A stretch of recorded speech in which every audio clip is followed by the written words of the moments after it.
The next example is how to develop abstract class. The title is example for abstract class. Sir, abstract class na enna sir? According to C++ called as abstract class. C++ ஐ பொறுத்தவரையில் நம்ம வந்து abstract class ன்னு சொல்றாங்க. In case the same concept used in interface name in Java and .NET languages. Java and .NET languages the same abstract class features என்ன name வச்சு pronounce பண்றாங்கன்னா interface. In Java interface னு சொல்றது தான் C++ abstract class னு சொல்றாங்க. .NET interface ன்ற concept தான் C++ abstract class ன்றாங்க. So name only different but purpose is same. So நம்ம இந்த இதில் நம்ம சொல்ல வர்றது அதுதான்.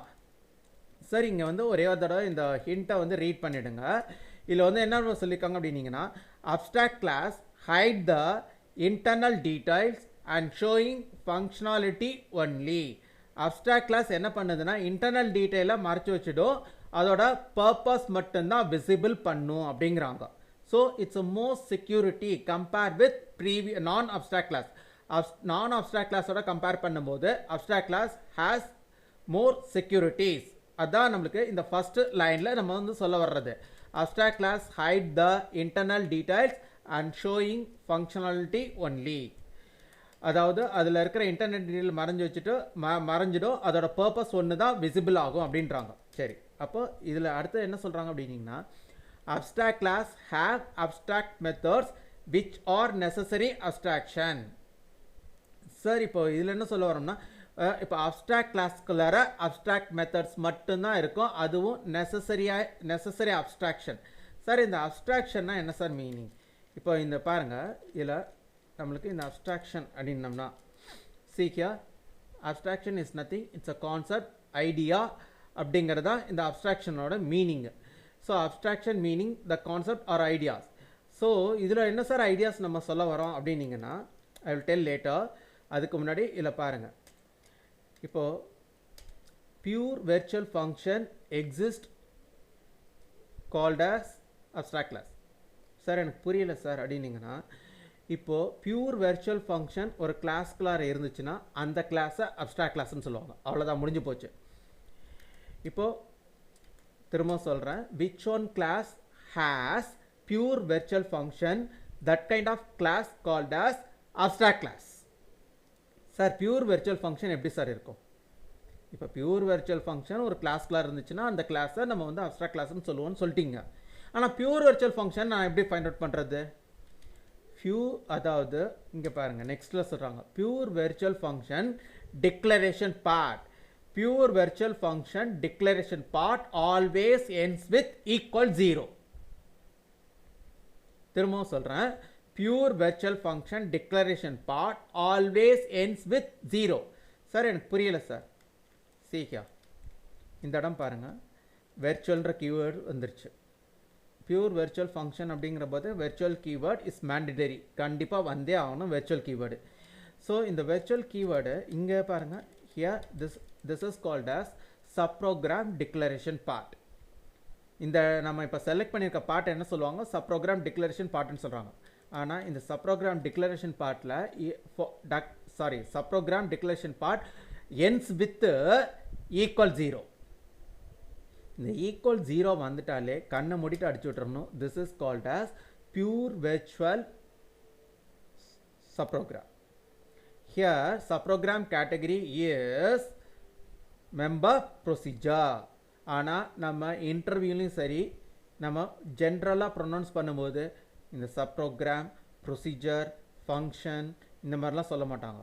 Generally they are set function அப்படின்னு தான் சொல்லுவாங்க.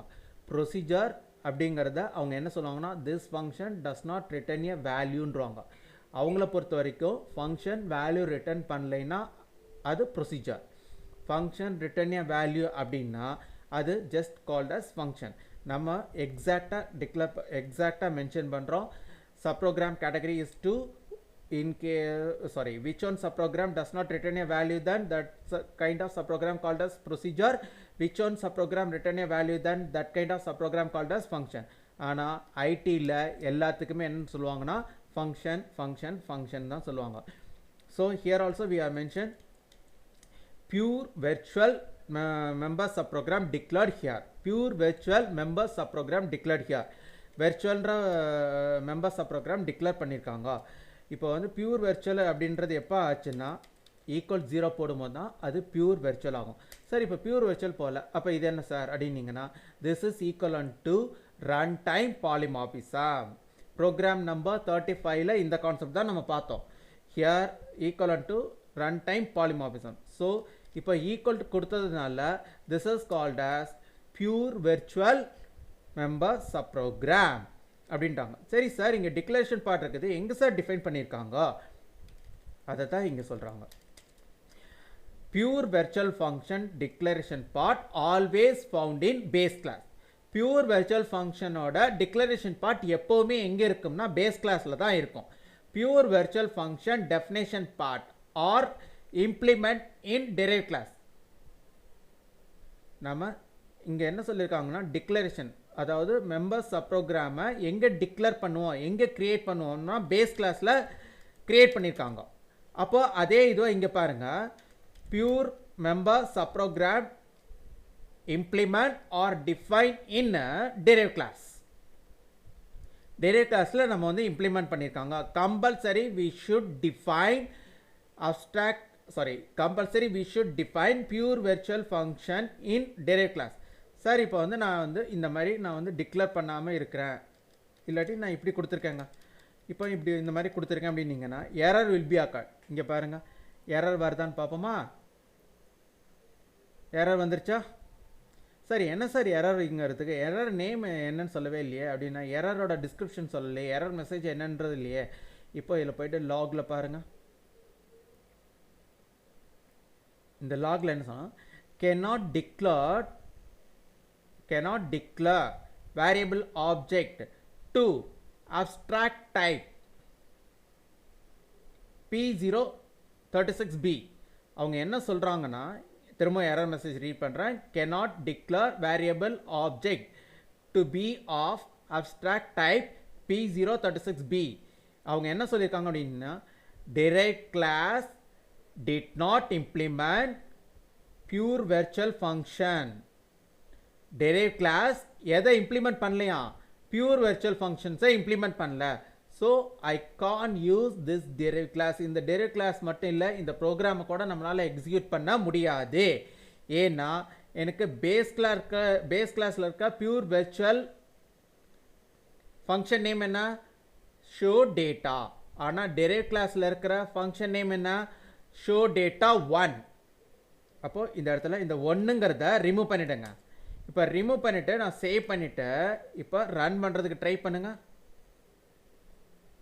இப்போ ரன் ஆகுதா? அப்போது நம்மளுக்கு compulsory we should define base class contain pure virtual function in derived class. Base கிளாஸ்க்குள்ளார டிக்ளேர் பண்ணியிருக்க பியூர் வெர்ச்சுவல் ஃபங்க்ஷனை derived கிளாஸில் கண்டிப்பாக டிஃபைன் பண்ணியிருக்கணும். ஸோ இதைத்தான் இங்கே சொல்லியிருக்காங்க, pure virtual function declared in base class define or implement in derived class. So இந்த இடத்துல நம்ம இம்ப்ளிமெண்ட் பண்ணணும் அப்படின்ட்டாங்க. சரி சார், இப்போது இங்கே என்ன பண்ணியிருக்காங்க அப்படின்னா, here I declare object to derived class. Here I declared object